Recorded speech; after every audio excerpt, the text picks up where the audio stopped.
Di video kali ini gue bakal ngajarin kalian memperdalam konsep supply and demand. Nah, jadi supply and demand itu sebenarnya gak sederhana yang kemarin ya.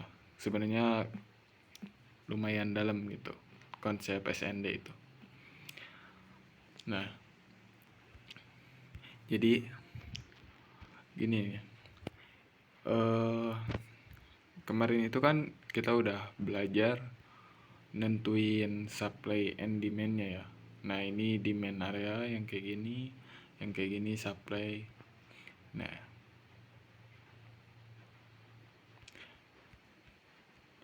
Nah, kalian itu kan kalau di market crypto itu yang suka nyicil Bitcoin gitu, kan nggak tahu tuh market itu mau naik atau turun gitu. Nah, ini buat nentuin mau naik turunnya itu kita lihat dari rejectionnya si market ke supply ini. Ini kan supply-nya nih. Nah, ini ada beberapa kali rejection gitu dari supply-nya itu. Jadi ini disebutnya supply key level.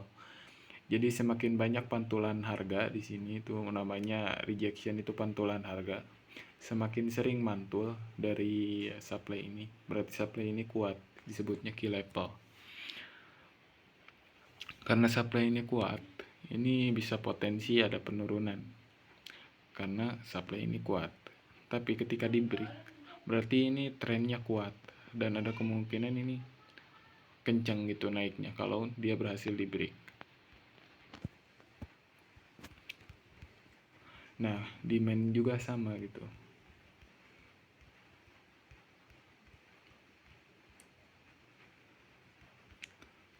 Kita belajarnya di chart masa lalu ya.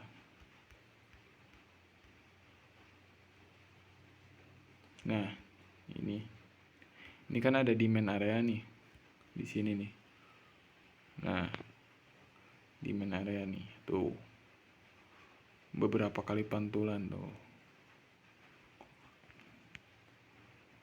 Ini itu demand area key level gitu. Nah, sekalinya di break langsung amblas ke bawah tuh, langsung amblas.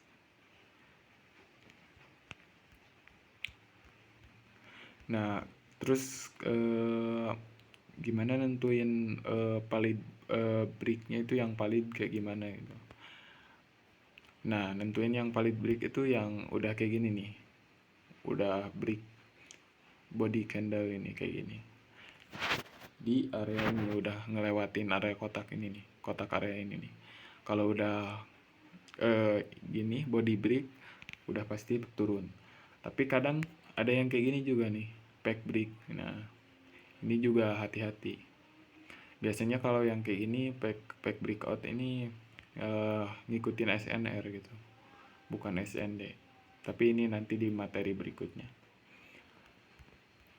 Nah, jadi kayak gitu ya, kalau mau nentuin harga itu mau turun atau mau naiknya itu bisa pakai konsep SND yang key level gitu. Jadi semakin banyak pantulan harga di supply atau demand, itu berarti demand dan supply-nya itu kuat gitu. Nah, untuk ini nih, kalau perkiraan turun nih misalnya Bitcoin nih, nah kita tandain di sini. Nah, demand-nya luas. Jadi bisa saja ini tuh turun sampai situ. Nah, ini kan udah reject, koreksi, terus reject lagi sini, reject lagi, bisa jadi turun. Kalau ini berhasil di break supply-nya, ini bisa kenceng, lumayan kenceng nanti naiknya kalau ini berhasil di break.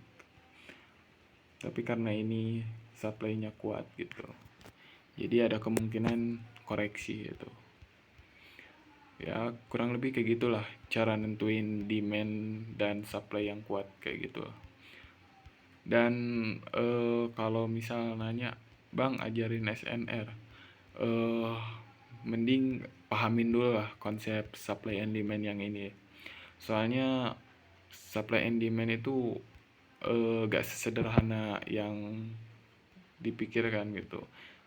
Jadi harus benar-benar paham gitu. Soalnya kalau udah benar-benar paham itu nanti itu si analisa kita itu gak perlu lagi nandain kotak-kotak kayak gini gitu. Jadi kita itu udah bisa dibilang by feeling gitu, gak perlu ditandain lagi kayak gini. Tapi ini ditandain biar tahu lah gitu demandnya. Kayak gini kan, ini ada demand area nih. Demand area lagi di sini nih. Nah, potensi koreksinya sampai sini. Karena ini demandnya masih press, udah pasti kejemput demand yang ini. Udah pasti kejemput karena dekat. Jadi konsep supply and demand itu harus cari supply terdekat atau demand terdekat dulu gitu, jangan langsung jauh-jauh ke sini. Jadi harus teliti gitu, jangan sampai ini kelewat kayak barusan gitu. Ini kan kelewat barusan malah lompat ke sini. Nah harusnya ini dulu gitu. Kalau ini di break baru ke sini gitu. Nah kalau misal demand yang kuning ini di break gimana bang? Nah bisa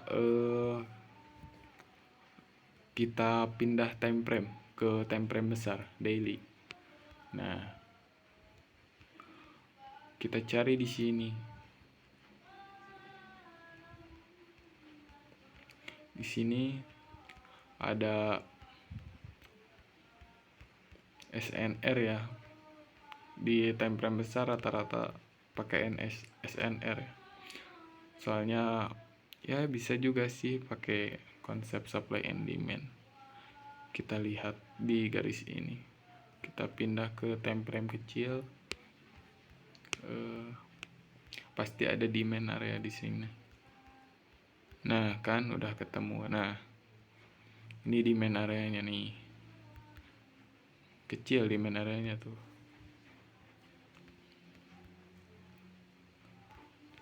Demand areanya kecil. Nah jadi potensi penurunannya ke sana gitu. Nah kalau yang kuning udah di break, areanya ke sana. Nah area ini bisa turun ke area ini. Ya segitu dulu lah. Pahami dulu supply and demand. Jangan langsung loncat ke yang aneh-aneh kayak SMC, ICT atau yang lainnya gitu. Soalnya kalau kita udah paham SNR atau SND, ini kan kita belajar SND dulu nih. Kalau udah paham dua itu, mau terjun ke SMC, ICT itu lebih mudah gitu, gak bakal ribet.